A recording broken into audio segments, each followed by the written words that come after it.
And gentlemen, boys and girls, people of all ages old enough to know when to hit it and crit it, this is the DMs and Dicebags podcast. I'm, of course, Malatach. And I'm Bleakborn like normal. And I'm the potato known as Spud.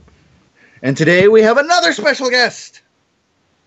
Hi, I'm Nanner. Oh, yes. We're back again. Wait. What'd you say? Was I not loud enough? No. It sounded like you said we're black again. No, I said we're back again.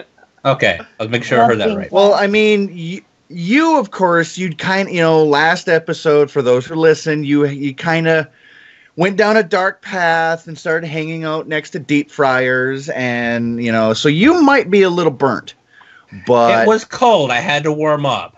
All right. I'm just saying, I'm glad to know that you're not, a French fry sitting on somebody's plate. All the cold shoulders. So, were you crinkle cut or waffle fries? A little bit of A, a little bit of B. Oh, there you go. Yes, we're back again with, what episode is this? 6, 7, 8? 5, 4? 3? 2, 1. It's more than 3, but less than 5. Let's give it a number and call it good. Yep, we're that number. Yep, that number. You know that number. Oh, this is episode, I do believe, 5. Yep, episode 5. Return of the DM's cast. Dun, Yes. Dun, dun, dun, dun, dun. My God. So, we got the intro out of the way. Taking a good deep breath now. I'm got my air back. How you guys been? Doing pretty good. I'm taking a break from DMing, so I'm happy. Yep. What a fun break it will be. Yeah, so many campaigns so to play. lazy right now. But you got to Was do that Spud? That was Spud. That was What'd me. you- Yeah, I'm so lazy. Ugh. Well, you're a couch potato in the literal and metaphorical sense. Yeah, well, that's the whole idea. Yeah, exactly. Well, Nothing wrong with it as long as it gets the job done. Well, the whole thing about being lazy is that you're not getting the job done. Ah. Well, no, that's just procrastination. You can be lazy and still get stuff done. Yeah. Shit, you got me. It's my daily work schedule. So Spud, you got something new finally. Yeah. Well, I got myself a freaking PC. Oh my God. I'm gonna start recording shit, but then I realized that my download speed is 3 megabytes a second, so I gotta wait for everything to download. Okay, well, 3 megabytes a second isn't all that bad. I remember at a point where I was like excited about 700 kilobytes a second. Oh, actually, I should probably pause my downloads. Oops. Yeah, probably. That's probably what causing your CPU to be overloaded. Using too many downloads. No. I said when I had nothing open. Well, besides that, I guess we do have something interesting we're going to be doing. Mal, you want to take it away? What? I wasn't listening. I was too busy looking at this new book of mine called Tales from the Yawning Portal. Oh, do tell. Oh, yes. It is filled with great adventures. Of death, destruction, maiming, dismemberment. And then when you flip to page 2... Boy, that sounds like it could be fun. There's a page 2? Oh my God. I doubt we're getting past page 1. No, but yes, Bleak is right. Next week on YouTube and on Twitch at DMs and Dicebags at Twitch, or however that tag goes, I will be DMing these 3 ruffians and our previous special guest, and we're going to play through the entire book, starting with the Sunless Citadel and ending at the Tomb of Horrors. Oh, just saying that just gives me chills. Did you say the Tomb of Horrors or Horrors? Both. Either one sounds scary. You're gonna wish it was the Tomb of Horrors, like 2 pages in. What are you talking about? I wish it was that now. You don't have any money. You just be sitting there, just be like, God. So I wish I could go in the back room. So answer me I this: can look. Why is the tomb called the Tomb of Horrors? Do they like put all the dead horrors in there, or is it actually like just horrible? Gary Gygax created that module in 1978. He wanted to make something that was incredibly difficult, that really pushed players to the edge and beyond of creative thinking, of role playing, of just amped up difficulty. Think Dice or what was it? God damn it! Dark Souls 1, but with dice. I'm in. And he actually presented this at the Dungeons and Dragons Origins convention in 1 year later. Everybody died. And everybody at the convention died? Yeah, I was about to say. In the game, yes. Hey. Literally and in the characters. It was a total party kill. TPK. And yep. And hopefully that doesn't happen, because then this, either that or the campaign ends, or I just make them all use their backup characters, which I have highly suggested that they do. And yeah, we're going to start. Did we figure out a time on next Wednesday? 5 o'clock, same time as we record this? It's a little Maybe 5:30, because I don't always get off work at the earliest time. Yeah, Okay. 5 o'clock's when I normally get off, so 5:30. I'm 20 minutes out from town, so I'll barely make it in time. I could Well, push it we out. will. It'll be between 5:30 and 6 o'clock. We'll be streaming on both YouTube, on the DMs and Dicebags channel, and on the Twitch DMs and Dicebags channel. And yeah, I would love for you guys to join, chat us up, give suggestions on what these poor souls are going to go through and what they should do, what they shouldn't do. Give them all the misinformation you can. That's And just yeah, me. it's going to be a blast. Fireball! Hey, And a that's mine. fireball, and a lightning bolt, and acid, and everything else horrible you can think of. There will be no kittens and rainbows and unicorns, and if there are, they will hurt you. Let a man dream. You know, there's an old trap back in the day that was or it was a monster that had a little rabbit sitting on a stump, and it was like a big giant lure fish. So it would. That's what it reminded me of right there. That reminds me of Bleach, the Kingfisher hollow from Bleach. Anyway, yeah, I started thinking about Bleach there. So yeah, that's the big news for today and next week, and going on until either all the players die or they beat it. Yeah. So I'm excited. I have been had my nose in this book, reading through it all as much as I could. I just got the DM's handbook and the monster manual. So I can get the actual, the stats to a lot of the creatures, because it only kind of gives you a little compendium of some of the stuff that's in here. But they do say to bring, you need the DM's handbook, and you do need the monster manual. It's a very beautiful cover, nice hardcover. I only have one complaint about it. The maps are really small. To the point where I actually have to digitally scan them to enlarge them so I can see what the hell I'm doing. Just get you a loop. Pretty much. It's on my other module I have the Curse of the Full Moon. On the back of that book is the full page maps and areas that you can go to.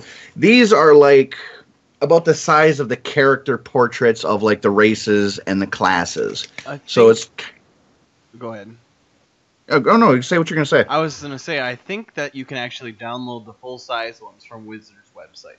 So I might have to look into that while full HD ones. So I would like that. I'm pretty sure Because- you can. I heard something. Because that would make my life a whole lot easier. I'm gonna print them out, and I'm just so fucking excited about this. I cannot contain it. I wish next week was already here. So do we. So, but that's my events from the last week. Do we want to talk about what we did in the previous or last of Bleak's campaign for the time being? Because I know when we first started, that's what we would do. It's up to you guys. Oh man, don't make me remember stuff. Well, we beat the siege. We wiped out. Yeah, we won. We're heroes. We beat. Yeah, we are heroes. We have a keep. They gave us land, and they might give us titles. Oh, I can't wait. Might get to meet the queen. And I cannot wait to, style up my own room. Because I've never had a character that actually had his own room. There is a caveat to this, though. They did say they're giving you a keep, but the one thing they didn't tell you is it's been abandoned for 40 years. No, I remember them saying it's in disrepair. And sure. There's probably filled to the brim with monsters. So enjoy cleaning that out before you guys can actually use it. Free exp. Thank you. Yeah, there might be a treasure room somewhere in the bottom. Dude, have you guys ever played a campaign where you had a keep to go back to? It's fucking sweet. Never. We usually quit playing or we all die before then. We had a keep, and we had staff, and we played tricks on each other, and there was evil bees in the garden, and we had an archer at the top who could shoot like a mile away, and we fought against another keeps champion. It was a lot of fun. That is awesome. Oh my god, it was so great. But seriously, evil bees. I'm not joking. So, yeah, that's about it. Yeah. You guys got any news? And girl? Oh, what's that? I don't know. What? Oh. Oh, and don't mind any of that. That's just a challenge rating 27 monster that you guys will meet later. He's a great guy, loads of fun. Don't worry about that. That's terrifying. It's pretty scary. I feel like there's a point here where we're supposed to talk about a question. Does anyone remember what that question was? Oh, yeah, because I looked back at the previous episode before we started recording. The question was, and I'm paraphrasing, no, it wasn't Ding. He's dead.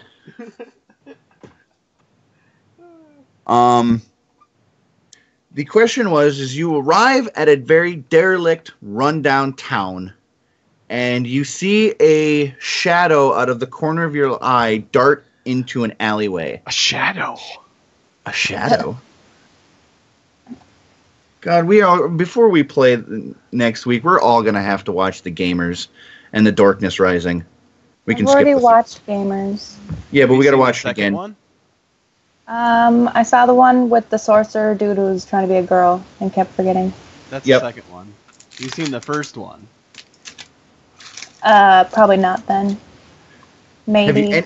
Did any of you see the third one? It was one with the giant cat, which ended up being Cat on the Table. Or is that still the second one? That's still the second one. My first DM made me watch it. I have the first one here, so when you're up next weekend. Have you guys looked at anything they've done afterwards?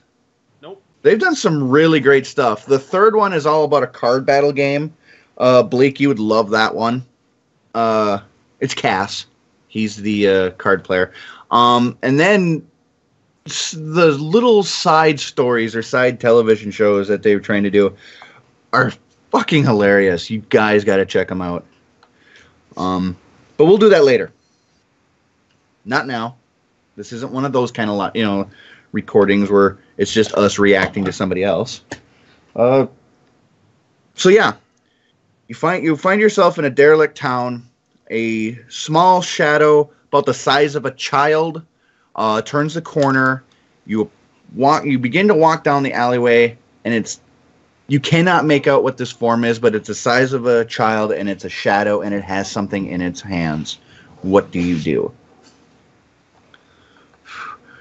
I'm still retaining my answer of last week of Power World Kill, but I think we should post this question to Miss Nanners over there. Well, can you give me some context? Do I have like any hero levels here, or is this just me? This is just you. Okay, I'd leave it the fuck alone. I've watched enough horror movies to know that just because it's a child doesn't mean it can't kill you. That, in fact, makes it more horrifying and probably more dangerous. Yeah, so I'll just nope the hell right out of there. How about Bleak? I think I would retain my one from last week, whereas just GTFO. And Spudster? Peace out, bitches! So 3 for GTFO and 1 for Power Word Kill. But let's be fair. Maybe in the context, knowing him per se, it might have been a little kid that was an urchin that tried to pickpocket us. Since he was carrying something, it could have been our coin purse. You guys never did check. Nope. But it's a derelict town, and there's a kid running around. Yes. So it's generally a bunch of nope wrapped around a whole fuck no. Yeah, I mean, unless there's a rock around that I'm pretty sure I could hurl at its head. Even so, I'd feel pretty bad if it was actually a kid and it started crying or something. Or I killed it. And then you fell for it, it starts crying, and then it just eats your soul. Oh my god, that'd be terrible. What you didn't know is that the kid was a ginger. Oh god. Oh, I like That is like a challenge rating 80. So what does that say about you, Mal? I'm a lot higher of challenge rating than 80. It's because he's got a beard. Yep. So do you have a reflection? I've always wondered that. Yes, I have a reflection. It's very pale, but yes, I have a reflection. Just Smart white, ass. white and orange. You look like a dilly bar. I'm not nearly that delicious as a butterscotch dilly bar. Maybe more like a creamsicle. That sounds dirty. Aren't those the ones with the orange in them? Yes. Alright. I win. I am leaving these topics alone. Nope, Dusty, your Spud, you got to put your 2 cents in. Sense. God damn you. That was only 1 cent, so you put the second one. Yeah. What do you get, It was cheapest? plural. It's never full. Saving money. Pinch and penny. So I think tonight's episode we were gonna talk about race in D&D. I was going to say, yeah, because otherwise we're just going to start an entire internet incident. If we just left it at that. Have you seen the internet lately? It's crazy. Yeah. Topic at hand. At all. So, well, Bleak, you start us off then. Well, I guess my question for all of you is, what's your favorite race? You were supposed to answer your question first. I need oxygen. I need to... Oh, I'm answering my my breath question back. last. So we'll start like we always do and force the newbie to answer the question. Manners. Let's see. I think the favorite race that I ever played was a 3-5 race from the 3rd Monster Manual. It was a variant of a Phoenix character called a Feelarsh. There's a technical name for the Frost version, but we just called them Cryo Phoenixes. And we were these really cool, feathered people with ice powers. And, when somebody died, they turned into an icy bird. I remember those ones. Boras or whatever they're called. It starts with a V. It's hard to pronounce, so I'm not even going to try. But the Feelarsh is the fire version. Okay. That just sounds awesome. And we played them. It was a campaign where we all had to pick the same race and same class, and we chose Shadowcasters because Shadowcasters have these really neat divisions. I think there's like 4 of them, and there are 5 of us playing, so we picked enough stuff differently between us all for us to still have really different characters. I had this really sweet falchion, 2-handed falchion, and it had what is that? Shadow was an enchantment and basically made it could cut through anything. I should look at the character sheet. I have it right here in my Dropbox. Was it Vorpal? But no, it was. Let's see. Oh, her name was Sastrugi, which is a type of ice. Because I'm just so cool with that. Meta the whole thing. Cool.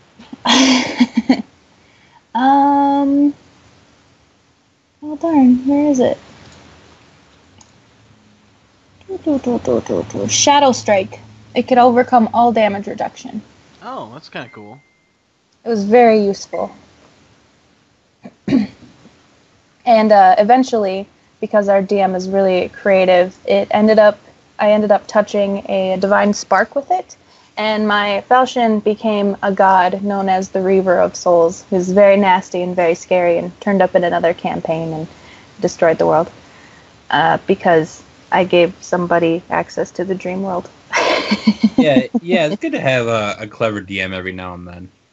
Yeah, it was really powerful. I think his final power, he killed me, but I was able to go and kill everything that ever wronged us right before I died. I had 24 hours and I could teleport unlimitedly, and I just run around massacring everyone because the bad guy won, so I had to go and avenge us the best I could. Sounds like fun. It was fun. Oh my god, I killed a lot of stuff. What about you, Spud? What's your favorite race? I played one once, and well, I kind of have two, but the first one I've only played one once, and unfortunately, it was in a campaign with Bleak, who basically trolled me the entire game. I remember that character. Yeah. Memories. Oh, great! Yeah. I played a Trixie. Small thing. That's like half pixie and half gnome or something, right? Yeah, something like that. It's been a while, but unfortunately, in the campaign that I played with her, Bleak stood there the entire time trying to shove me in holes and wondering how I was able to do this or that. I was a barbarian. I didn't think too hard.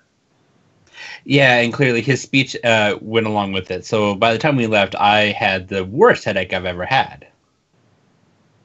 I wanted to play a barbarian in this one coming up so bad, but it's all you.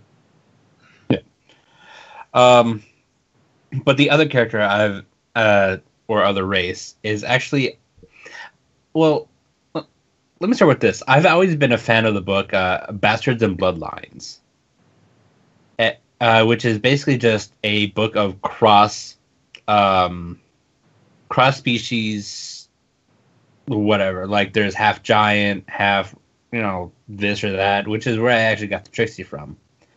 And the character that I made was half Rakshasa, and I would always make him a fighter, and he would always be using a full blade.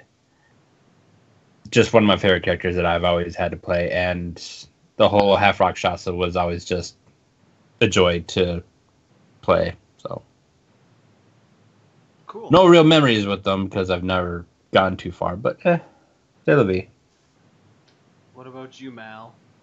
Wow, I can't follow any of that because you guys got to play beast races and stuff. I've never gotten to play an actual a race from the Monster Manual or anything like that. But I guess for roleplay aspect, I like playing a dwarf because I can use an Irish accent and it works. That's about all I got. Yeah, I've never gotten a chance to play. I guess the only thing that I got to do during one Hackmaster campaign that a couple of us, and I think Eric was DMing, I got to play a Gnome Titan. That was pretty cool. Having this little tiny bastard just be all about, it was basically the size of a gnome, the brain and rage of a half-orc. And that was pretty hilarious because all I would do is just be like, "Die, you sons of bitches, die!" And then just, cut off heads. Yeah, that was more of entertaining, but I never got a chance to play any beast races. I've never even played a drow. Wow. Well, no, it's just Drow or emo? huh? That's fine because Drow are just emo little elves. One that I've always wanted to play, and I know it was in 4th edition as a sub race. I always wanted to play an Eladrin. I have no idea what the hell that is. It's like an Azimar, right? Yeah, it's very effeminate elf, like more effeminate than that. It's based as somebody from an D&D videos that I watched through Acquisitions Incorporated. He basically said that elves are the bastard cousins of Eladrin. Like they, like think of like any of the Elder Scrolls games. They're like the high elf, but higher than that. Plus, they got some really cool abilities like face stepping, and you're just like, nope, I don't want to be here. I teleport. I always wanted to play them, but yeah, I've never gotten a chance to really like go like crazy on beast races. Yeah, that's just one thing that I've always enjoyed because I mean I've played all kinds of beast races as well. Anybody who's played with me knows that this is kind of the thing I do. Yeah, I've played plenty. Well, I mean that's like your. Well, speaking of beast races, what are you playing? Or you're playing a new one, or in the Tales from the Yawning Portal campaign? Yep, I'm playing Tabaxi. Yeah, Catfolk. We were gonna play. Weren't we gonna, Bleak? Weren't we gonna try doing like a goblin campaign where all of us were goblins? I was gonna do a short one, but no one wanted to play, sadly. But I didn't remember hearing about that.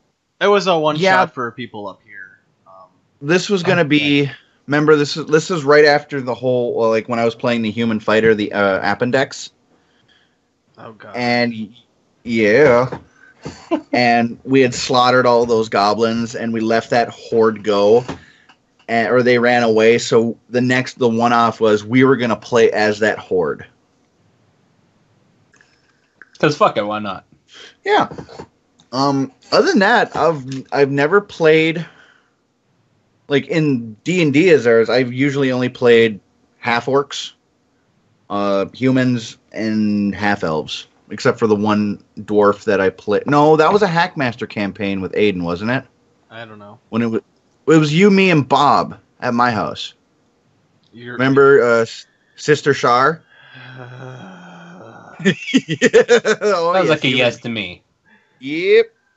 Him and another player had this very weird romantic angle. Yeah, it was really weird. Yeah, we have photographic evidence. Yeah, I'm sitting on the couch next to him. Next to Bob, I'm on. Yep. And you had like, did you bleach your hair at that time? Because you had like. Yeah, I did. Yeah, I have the photographic evidence, and there's no way you can hide it. You bleached your hair. Oh God.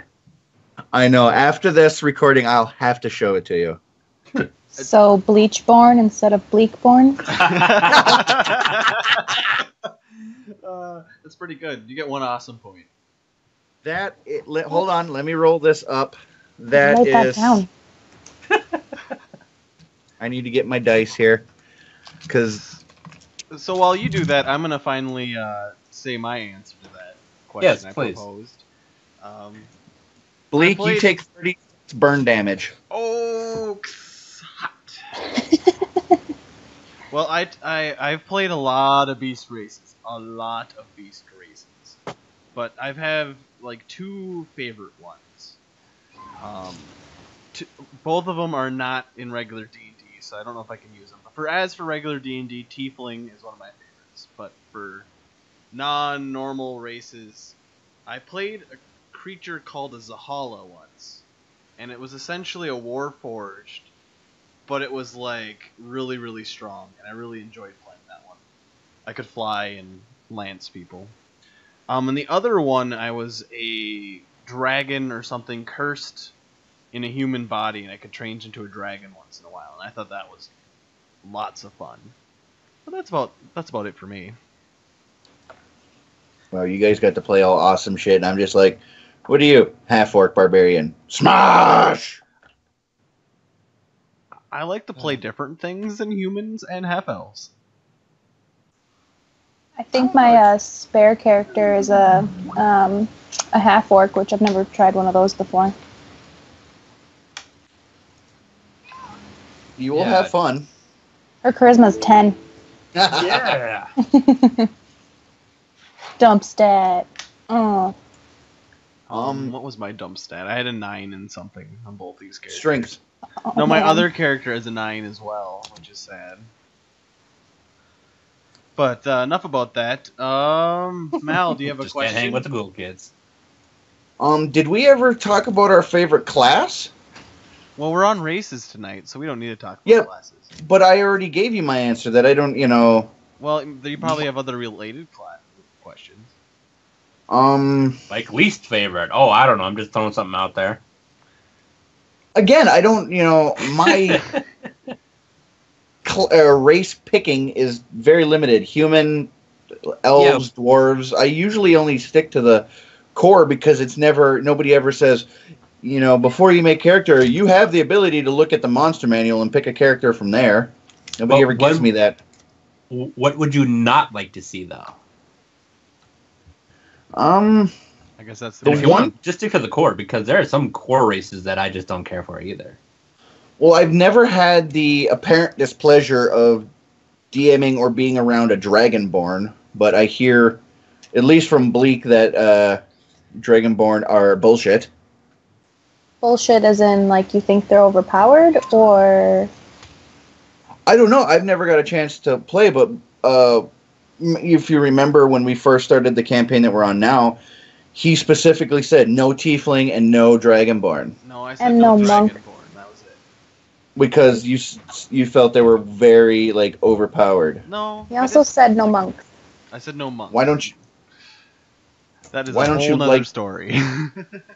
See, that is kind of what I want to play next after Failstar goes on to his life of grandeur and amazing life. I would totally play a monk, because I've never gotten to play a monk. Oh, fuck monks. I think it'd be hard to play a Dragonborn because they look so different. Same thing with a Tiefling. Like, if you're trying to blend in and not cause trouble. I don't know. 5th edition is so progressive. They're so accepting of other races. It's like real life.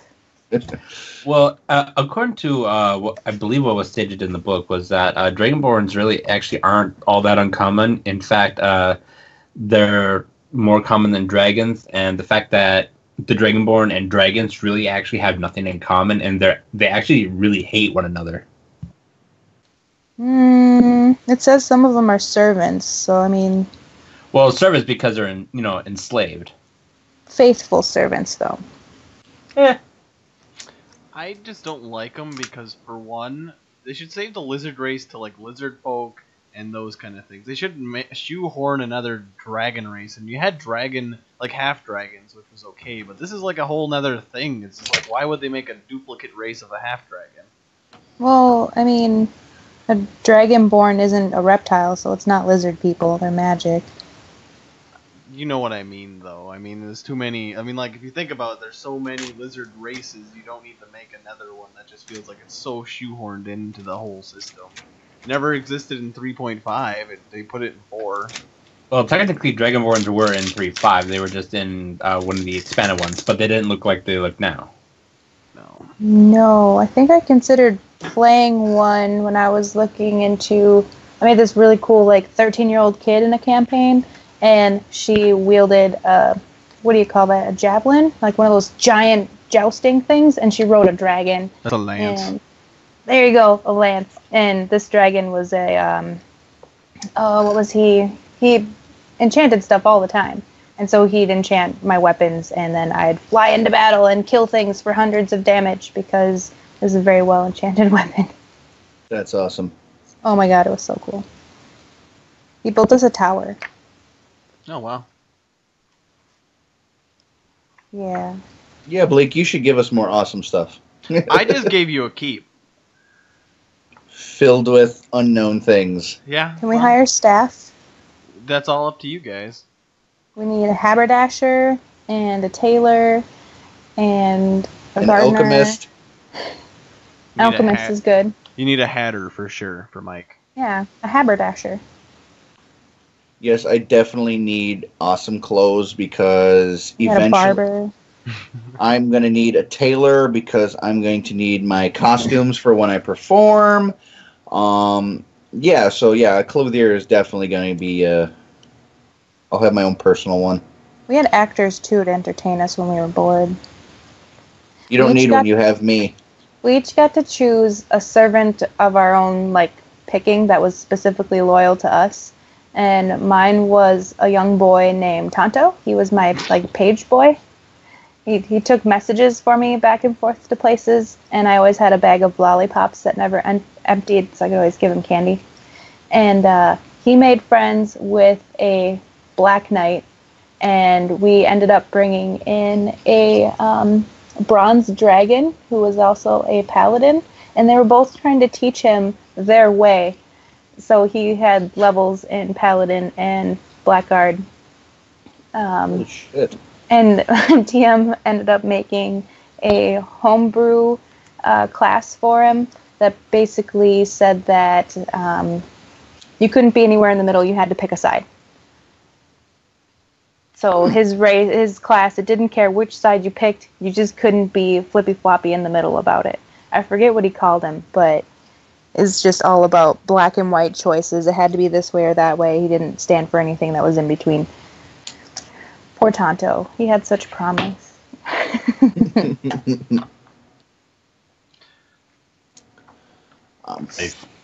Yeah, those are all good answers. Does anybody else have a question? Has a would you DM make up? ever made you feel uncomfortable? What? Has a DM ever made you feel uncomfortable? Like, for any reason? Bleak! What? I didn't hear that.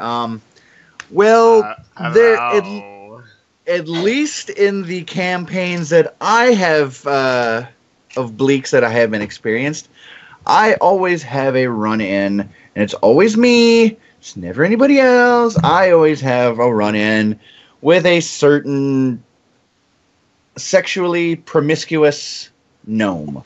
Hi. And at first, when a half orc, it's a little funny, and then as I keep going through other characters and other campaigns, and he keeps fucking showing up. At this point, I'm just assuming the position. I'm not gonna fight him anymore because, speaking of that, I'm actually kind of glad you brought that up. This is something I do have to talk about, or at least ask Bleak when it comes time to our next session. You remember that guy that I used to hold person on, and now he's our captive? Yeah. Yeah. I'm going to need that certain gnome. Oh God. Tons of Vaseline. Oh God. No. That depends on how much this guy answers my questions. I That's thought just about mean. that like 2 days after we stopped at work, and I'm thinking about, God, how am I gonna what do I do? I got to keep this fresh in my mind, and I wrote all this down for when we start up that campaign again. I'm going to have, it's going to be a very interesting session for me, and probably for this gnome. It puts Who the will not lotion be- on its skin. Can you do that, like, side quest land? So Oh, the yes, rest of us it will don't be, have to be because uncomfortable? Well, technically we could, because it does kind of fit, or the reason why I did that is because it fits my personal quest. It has nothing really to do with the rest of the party. So, Bleak, we may want to think about that. But not now. I mean, we're on a week away from a new campaign, both for this channel and in our personal lives. And that is all because of Miss Nanners over there. Yeah, we're gonna have a fun little Saturday peasant campaign. I have never what system is this? Okay, so I'm running 3-5, and the name of the game is Super Peasants, meaning you get to roll a d30 for each of your stats in a row. What you roll is what you get. All right. And you get to be lowly peasants presented with an opportunity to do something. And I mean, you're probably going to die because that's what happens to peasants, but since it's so easy to roll them up, you know, you get like a d4 hit points and a d4 gold to buy everything you own, like your clothes and, I don't know, your walking stick. All right. I don't know. But yeah, it's super fun. I've played a regular peasants campaign before, and my character lived, but she had a run-in with a chaotic good pixie god who gave her spider legs, so she permanently has spider legs now. You're a drider. Her name is Bo Spider Legs. Like, all right. Like full 8 legs, or just like your 2 legs are now 2 spider legs? I think she got 3 extra legs to give her a total of 8. Okay. But yeah, peasants are fun. You get hunger as a class feature. You have illiteracy unless you choose to spend a skill point to remove that. And, you know, your skill points are like your int times whatever, if your int modifier is high enough. And nothing is in class for peasants either, so you're always spending double. Unless your backstory has a good reason for it. You don't have any in-class skills. All right. I'm excited. I'm excited to die a bunch of times. I know last time I played, CJ was playing with me, and he put fire seeds inside somebody's mouth because they were annoying him, and then, you know, obviously the one blew up, and then he was too close, so he blew up too. My DM played in another campaign where there was a TPK when the peasant party was supposed to be making spaghetti for the king. Oh, God. They all died in the kitchen in a horrible fire. That is great. I love that. I just hope I roll all 30s and just have a character that's so ridiculous. Well, even if you roll all 30s, I mean, I suppose you might be able to get rid of the illiteracy, but... And you're still cannon fodder.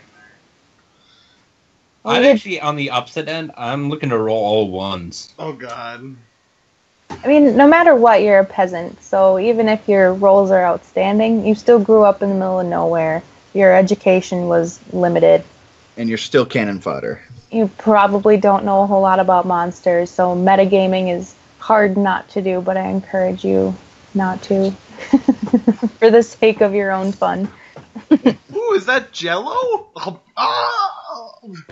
It burns. This was not cherry. I have some very fun things for you guys to run into planned out, so I hope you all like it. I'm super excited. I'm just excited I get to play, so... Yeah. Everybody gets to play. Because as a DM, you kind of get shoehorned to never being able to play. Yeah. That's why my DM taught me how to be a DM. We had classes and I had a syllabus and everything. Oh, wow. Yeah, I just take it from what I look on YouTube and Bleak. Considering he is 90% of my DM. I've only played like 3 other campaigns in which he was not the DM or he wasn't even there. 2 up here in Portage. 1 with Eric and 1 with Aiden. And that's it. Other than that, Bleak has been my pretty much dominant DM. I feel sorry for you. Well, all of those lessons that you have made me to forced learn is all going to come back at you. Oh, I know. I'm just excited to play. I don't care if I die a million times. It'll probably be worse if I don't die and I'm stuck playing one character that I'm not fully happy with. That'll be a horrible No. day. I mean, it's really fun to try to live, though. And, it's a challenge in itself. I mean, the simplest thing is very dangerous. And even rolling a nat 20, while amazing, is never the peasant actually doing the amazing thing, because peasants are lowly and they suck at everything, and everybody hates peasants. Have I ever really explained the story about the bard who did not like being a bard, so he tried to kill himself? No, please tell. That sounds fun. It will whatever this story entails will not happen to me. You can rest assured. Failstar will live forever in the hearts of millions. Immortalized by his music. Yep. Well, so I was playing Play 5 with some friends, and this was, I want to say, one of my first times playing. Just like with this group of friends, I played a couple times before, not much. And someone decided to roll up a bard. And he's like, all right, well, cool. So we're meeting at this tower. We get into a fight with a bunch of rats. He uses his bardic song. Is like, all right, well, I'm gonna get everybody just a little bit stronger. And then we finish the fight. We go off into the second fight, and he realizes that he can't play any more music. And he's just like, God, I hate this character, because he just had no abilities left.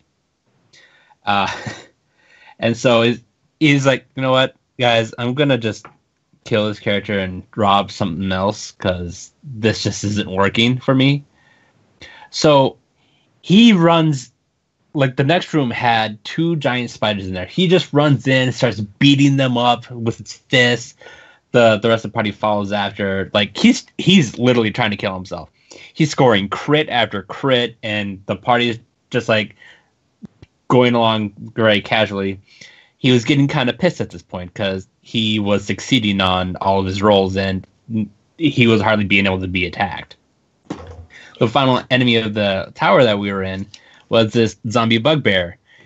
He was at the point of, you know what, fuck it. So he just sets his loot on fire and just starts running and swinging at the bugbear. And he's actually doing the most amount of damage out of any of us. He doesn't die the entire time. Wow. So, suicidal characters, in my experience, don't have a tendency to die.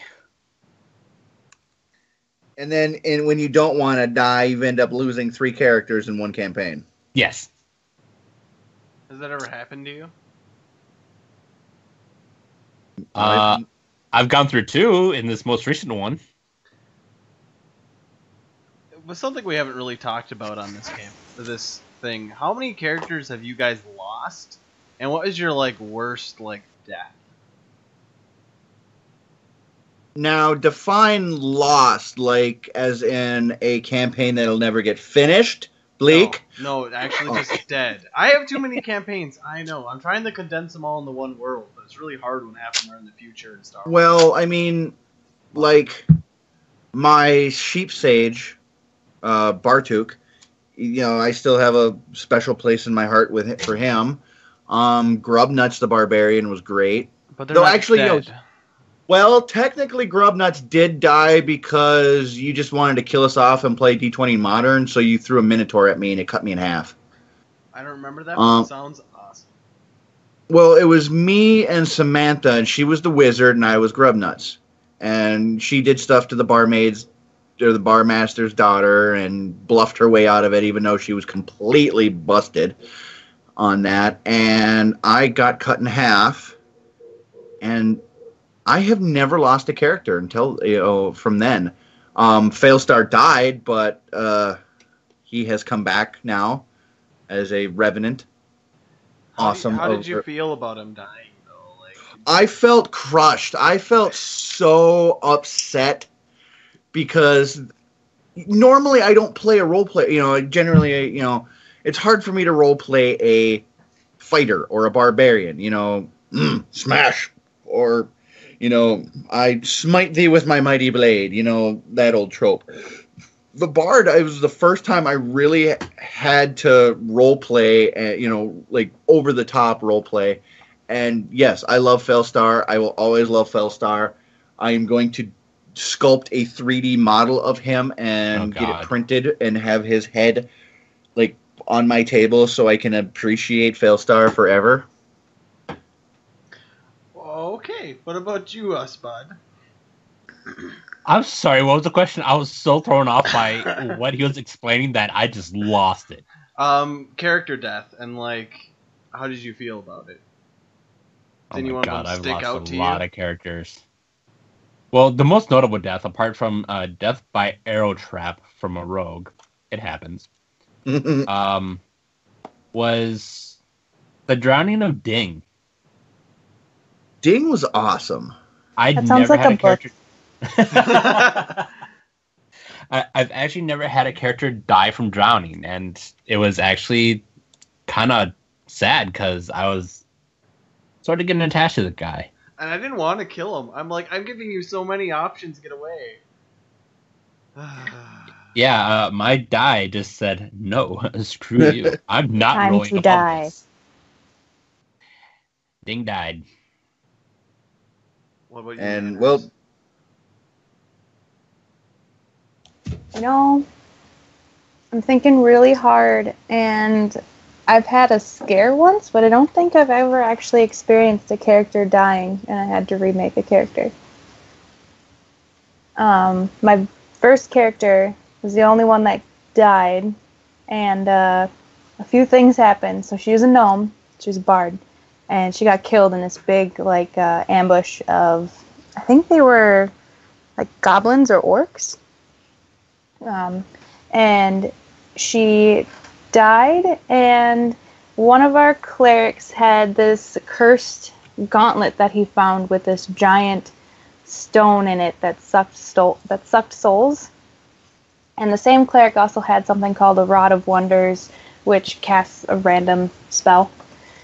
And so when Gemrut died, her soul got sucked into the gem, and then the Rod of Wonders cast, I think it might have been Resurrection, and so it pulled the soul back out of the gem and created a new body for her.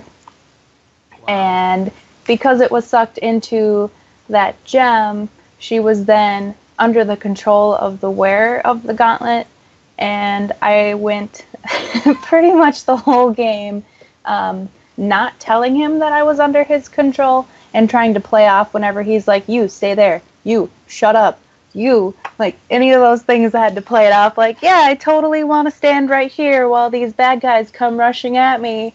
And then he'd be like, move! And then, you know, then I could move. But that was pretty fun role-playing that. I didn't want the cleric to know, because he could have used that to his advantage, and I didn't want him to. It sounds like fun, though. It was. Bleak, I have a question for you, Bleak. Yeah? It wasn't your campaign, it was Aiden's, but does it count if a character dies before it technically gets into the world? Probably not. But I have something similar to that as my story. So, my character, I had just finished creating him. He was going to be this little lizard folk guy. He was living in a small village. And for his daily task, he was tasked to go collect some food on top of a cliff. So I was climbing up the edge of the cliff, and I peeked my head over, and there was a ram. And the ram knocked me off the cliff and killed me. That left a little sour taste in my mouth. Like, just made the character. Just made it. That's kind of a giant middle finger right there, isn't it? 5 minutes into the campaign. I still hate Ben for that. I still bring it up. I didn't even get 5 minutes with my druid. To be fair to Ben, he's lost more characters than I can count. Like, he'll lose like 3 a session. God. So that is a record. That's got to be some kind of record. I've lost a lot of characters, I think. I've had a lot of character deaths. So I'm not really attached to anybody, but I've gotten to play a lot of different characters in the same campaign, which is always fun.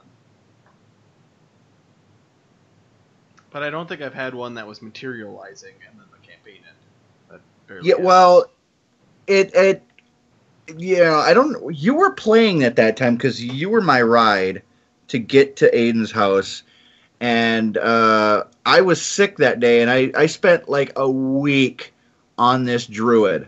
Never played a druid before, always wanted to, and I was like, you know what? I'm gonna make a druid. I'm gonna really do my homework on this and try to get something awesome. And the night of the game, I was like, I'm sick, guys. I can't play. I'll materialize. I'll just come in later. The next session. All right. And then Brittany happened, Oh God.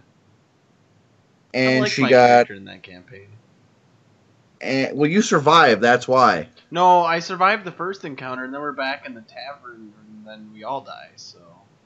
Yeah, she went in, got drunk, did something with a lantern and fire or Greek fire or something, and basically burned the world down. And I had just finished my character. I was like, okay, my character's done. I sent a text, and then Aiden sends me a text.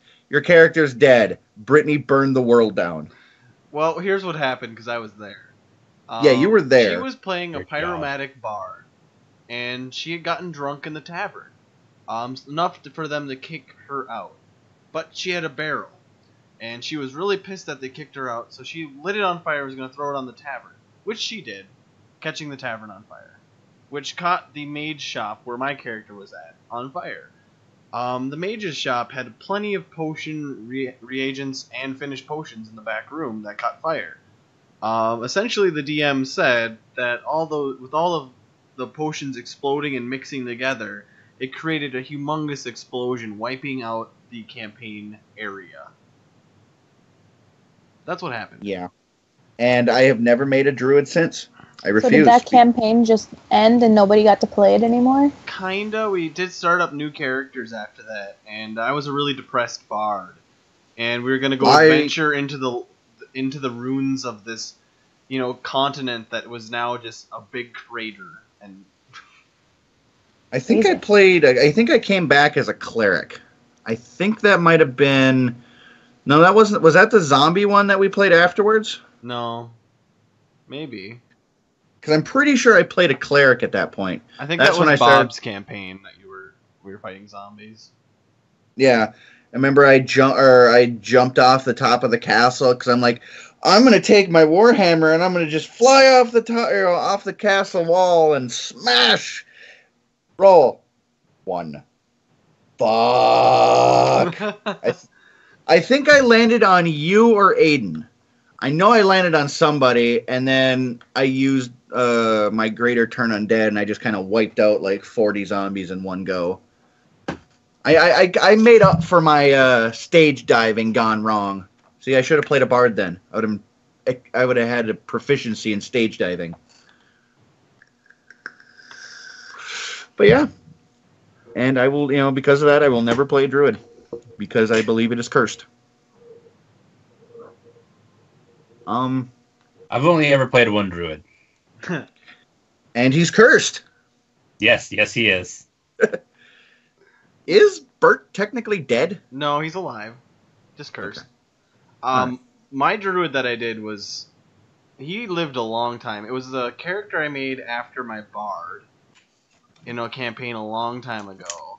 And from like 5th level, the 15th level, I played this druid. It was a lot of fun. I got turned into lots of giant fish. And birds. Lots of birds. Man, I was pretty. Well, Bird. that took a Pretty nocturne. bird. Here's a question then. Since since you got done, you asked your question, I'll ask mine, and the class thing was basic, or the race thing was basically yours. What is the highest level character you've ever had? Like, 6.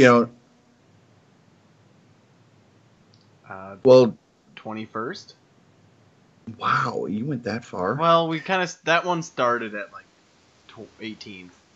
I was gonna say, I think I got to level 20 as a healer. She had the saint subtype or template, but we started at 15 in that campaign.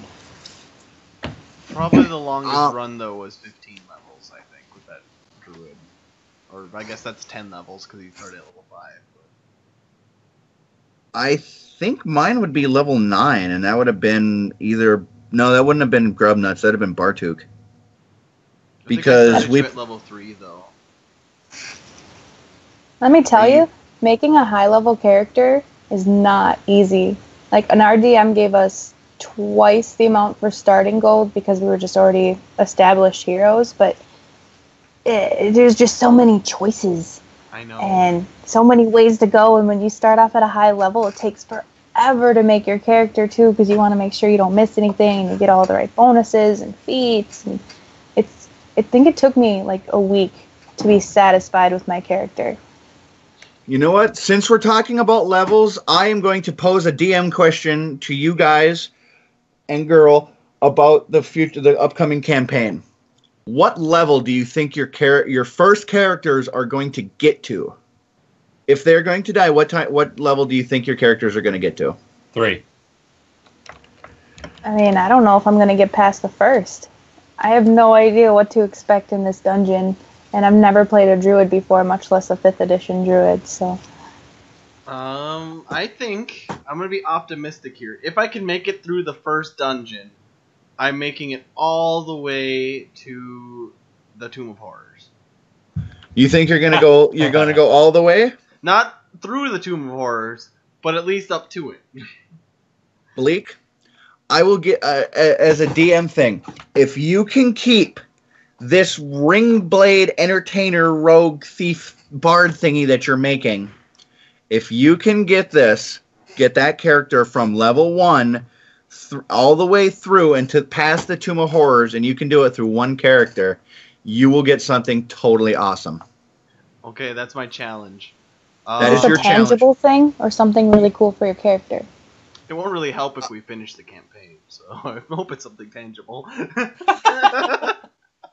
Well, it can be, you know, because, I mean, we talked about this earlier. I don't think it was on the podcast, but we talked about, after the Tales from the Yawning Portal, that we would not so much continue with these characters, but we can continue with the world. Like, I want to continue doing modules for that, or for this channel, and something incredible will happen to Bleak's character, and I will probably make him something really cool. If he can make it all the way through the Tomb of Horrors. I'm gonna try. I say divine sparks. I'm going to try. I'm not gonna hold back with this character. I'm gonna play my rogue the way a rogue should be played. That you feel a rogue should be played. Not that a rogue should be played. Well, does anybody have decent charisma? He's gonna be good. Does anybody have a question for the end of this episode? We are a little past an hour. I think Nanners has to propose it this time.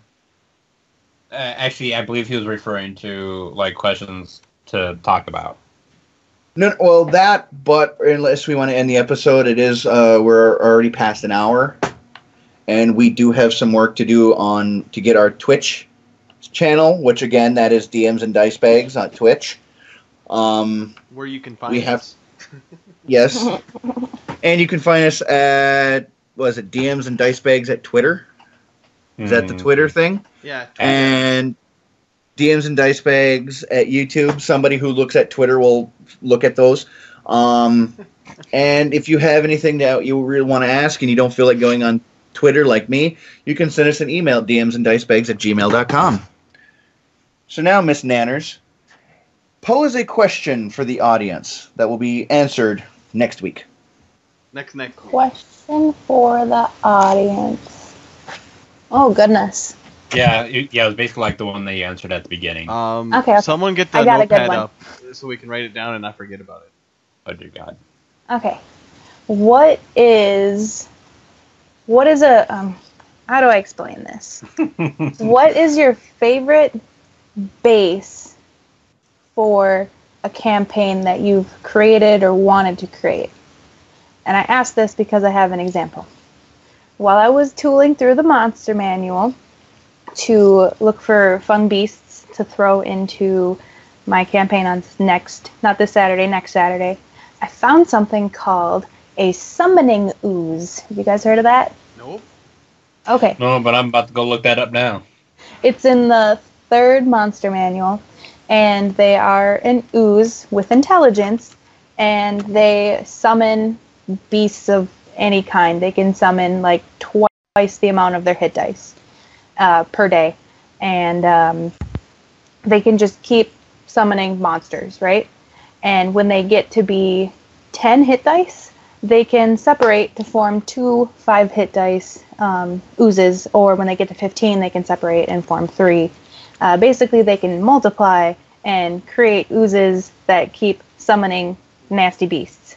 And I thought it'd be really funny if there was a campaign where sort of absent-minded wizard made a summoning circle and it went wrong and he left, and then the summoning ooze was left in its place unbeknownst to him. And the heroes of the campaign are fighting off these beasts, and they have no idea where they came from or who's summoning them to their town, who's behind it all. And they waste a lot of time fighting beasts. And the town probably gets overrun eventually before they figure out what the hell's going on. But I just thought it'd be really funny because it's like there's no malevolent master plan behind it. It's just this huge conundrum created on accident. Sounds like something Jerem would do. Sounds really... I don't know. I thought it was really funny. I like it. It's not what you're expecting. Exactly. Like, your characters are going to be looking for who's the villain, who's creating this mayhem for this town, when really it's like, something they would never expect. Something completely benign, summoning monsters. Because that's what it does. I had read one on Reddit one time that was about a mirror that actually is the bad guy, but this mirror keeps going to king to king to king, and the king is just like becomes corrupted and evil by this mirror. So the heroes go and kill this king, and then the mirror's sold off to somebody else, and then the next person gets it and it becomes this evil bad guy. I always thought that was a fun little story, and the only way they actually get the thing to stop is actually to break the mirror, but they'd have to figure out the mirror was causing it. Right, you got to get to the bottom of it, and by the time they get to it, so much loss has already been caused. They might not really feel like heroes after many kings and many important people have been, what do you want to call that? Corrupted and turned by this mirror. God. Could you imagine a paladin being put in that situation? He realizes it's a mirror, and then it was like his entire, oh my god, what have I done? He becomes a blackguard. Yeah, I think that would happen. I mean, it'd be the best way to start a campaign like that would be to show off the mirror early. Even you see it, you're walking up to a vendor and they have a bunch of different things. There's a giant mirror, yada yada yada, and then that same giant mirror shows up in the castle later on. But you'd have to give a good description of it, and then wait, did I see that? Nah, it was nothing. And then just keep wisdom check. Do you recognize the mirror? But you could give subtle hints. It'd take a really good DM to do it, but it'd be a really amazing storyline for a campaign if it was just the mirror behind it all. That's a good name for it. Or even better, if the players insulted the mirror and that's why it got angry and started doing all these horrible things.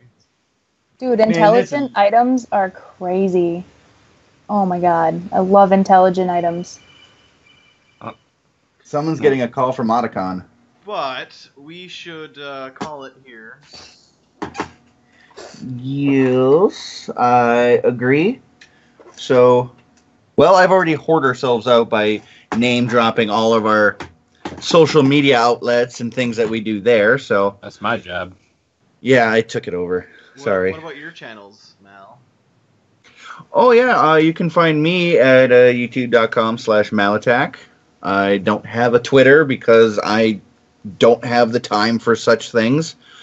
I do have a Twitch at Malatach, but I don't think I've only used it once. I may want to start getting into it a little bit more. Spud, now that you have a brand new... Yeah, but you're going to start making things, right? Going to, yes, but I've got nothing at the moment. Well, you got to give them a name. You got to name drop it right now. I've got nothing at the moment, so what can I say? I don't even know if the name's available. Yeah, what if he changes his mind after he names something? Then everyone's going to be confused. Yeah, but that means he can't change anything. Ever. But what if the name's taken? Oh, shit. Yeah. Okay, I didn't think of that one. You're just out of luck then. You're just gonna have to cancel You will- everything. You're never gonna be able to play. You will find Spud at a fast food station near you. That's where you can find him. Salted. Just go to McDonald's and order the fries. You'll see me. You can find me at YouTube/Bleakborn, and on Twitter and on Facebook, and always here on the DMs and Dicebags podcast. And channel. And channel, and all the other things that go with it. Yep. And be sure to tune in next week between 5:30 and 6 p.m. Where we will start the Tales from the Yawning Portal. Episode 0. Well, no, episode 0 we decided that we're going to do a character intro. That will be coming sometime between now and next week. We will not take up the Wednesday spot that we would play for an introduction of characters. We're going to still bring you the first part of the campaign on Wednesday, but look to this channel within the week for for everybody's character intros and bios and things like that. And I might even do one just as because I'm the DM. And I want to do one first and introduce the campaign. Yes, I will work on that this weekend. And yeah, until then, I'm Malatach. I'm Bleakborn. I'm a potato known as Spud. Why do I always go southern? This is where you outro, Nanners. Oh, okay. I miss Nanners.